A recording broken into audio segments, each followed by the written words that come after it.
These are all of our goals from the Saints vs. Wichita varsity game on Saturday night. Definitely, obviously, a lot to learn from giving up 9 goals. So here is the first one. The first one, we actually have a good step up. The puck's going to end up going behind the net, and I want to freeze it right here. Drake, I want you to look where their Wichita forecheckers are. They're all 3 of them in a line. This is such an easy play. Let's get to our forehand, rim it up the wall, and instead we give a backhand pass to nobody and ends up going off a Nick's stick into the back of the net. Next one here, puck's going to get one back to Nick, and I'm going to pause it. And this is something we're going to work on. Look at how open Blake is on that far side boards. All right, this is just an easy play where we move it to the wall. We can probably get it to the net from there, but instead we fire it straight into a guy's shin pad and ends up coming down the length of the ice for a breakaway. We'll continue to work on face-off plays as the season goes along. Next one here, this is a board battle. We end up losing out of the corner, and we're just not focused here. Puck gets centered. We miss the puck with our stick, miss the puck with our skate, ends up laying there loose, and the guy just ends up battling and whacking a bouncing puck past Zach. Next one here.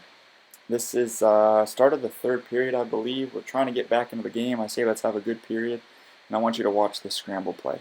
All 4 of you guys are watching the guy standing behind the net. He is in no way a threat to score. The guy who's a threat to score is number 8, who's standing all alone right in the slot, and that's just because we're not scanning. We just get caught puck watching. This is the bright spot of the evening. Matt makes a great move on the breakout. Hawken tries to split the D here, almost gets through. And here's what I like. We got a good gap from Parker and Pierce. Parker's right there to break up that forecheck or that breakout on the forecheck. And then a good little give and go from Nate and Hawken. And Hawken shoots his puck quickly, which I think is the key. It's a quick shot, ends up in the back of the net. Next one here, another Wichita goal, and I just want to focus on positioning here. So Nick, look at where you're at when this puck comes to the corner. We're almost defending the corner more than we are defending the guy getting to the front of the net. We let him easily walk through, straight into the slot, and they end up getting a good scoring chance.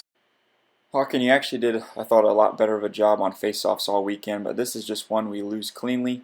Gets right back to their defenseman, and I think Zach knows this is one that he needs to have, but it ends up squeaking through. But it all just starts with losing a D-zone faceoff. Next one here, Matt with a little bit of an accident angle, and I want to freeze it right here.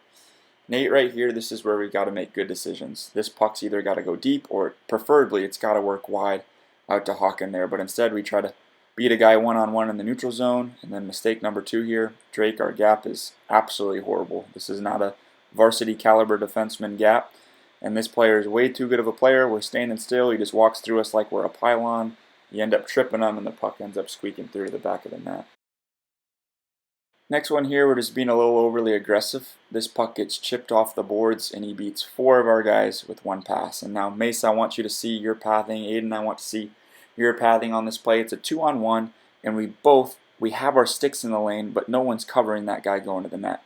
The guy standing out by the boards, we got to let the goalie take that shot. We got to find the greater threat on this play, which is number 3 standing in front, but nobody goes to him. Take the score of the game away. This is a shorthanded play. It's 8-1, and we got 2 of our better players on our team just shooting us in the foot. First one I want us to do is watch Sam. Sam, you're about to pick this puck up behind the net, and instead of moving our feet and icing it, we just throw the puck away. So right here, we get the puck. We don't move our feet. We just throw it up the boards straight to the defenseman. And here's our second mistake. Here comes Logan. He's going to come out. He's going to make a hit on a penalty kill, which we should never be doing. He ends up actually circling out of the zone rather than stopping and starting. And now the guy who has the puck, number 44, right in the slot, is where Logan should be standing. So he's out of position. Now they have open ice. They move it to the defenseman. Mistake number 3. Now somehow Logan's on the complete opposite side of the ice, which is not part of our penalty killing structure. They change sides of the ice, which is good offense, and ends up going in the back of the net. Obviously, throughout the game, tons of mistakes, tons of things to learn from. I think the biggest things are we've got to put ourselves in a position to have a little pride in our game. All right, so Drake, we're on the ice for 7 goals. All right, that's not going to cut it. Right, Nick, we're on the ice for six goals. That's not going to cut it.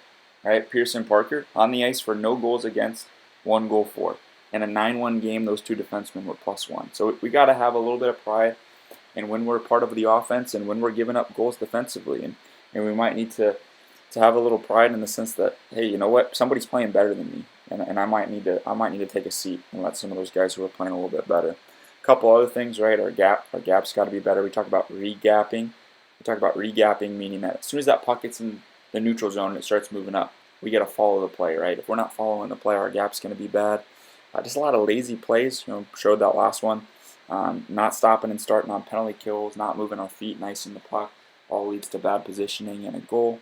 Some dumb penalties, right? Those 2 power play goals were Collins' dumb elbowing as well as a dumb tripping penalty. That's going to hurt us. And the last one is not making good decisions, right? Not making good decisions with the puck. Nate, we got the puck in the neutral zone. We got our head down trying to beat guys one-on-one. We got an easy outlet pass. Drake going back for a puck. We could easily rim this puck out with our forehand and beat 3 guys with 1 pass. And instead we make a backhand pass to no one. So a lot to learn from, a lot to build on. I was very obviously happy with the way we played the next day. And we're going to see, right, that we gave them a lot of their offense. Right? We had a lot of the mistakes that they capitalized on. So, yeah, we lose a game 9-1, but we were able to clean up a lot of those mistakes that we saw on the Sunday game and make it more of a competitive game.